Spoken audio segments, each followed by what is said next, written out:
बिस्मिल्लाहिर्रहमानिर्रहीम। गिरामी कदर, मिट गए मिटते हैं मिट जाएंगे आदा तेरे, ना मिटा है ना मिटेगा कभी चर्चा तेरा।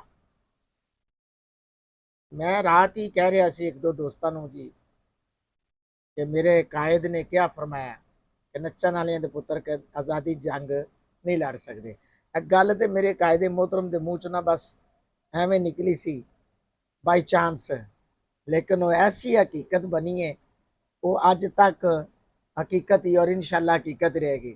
क्योंकि तहरीक लबैक वाले कामयाब तरीन और इश्क रसूल रखने वाले सच्चे आशिक ने, तो जड़े ये बेली ने जलसियां जलसियां दियां ऐलान भी कर देंगे ने, लेकिन इन्हों की जलसियां फिर मनसूख हो जाती हैं। आशिकां की गल आशिक ही समझते हैं और इश्क के झल्ले नंबर लै गए अकलों वालियां उमरा गालियां।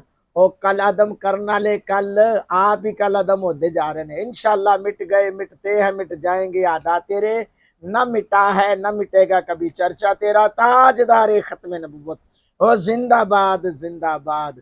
मन सब्बा नबियन फकतुलूहु, मन सब्बा नबियन फकतुलूहु।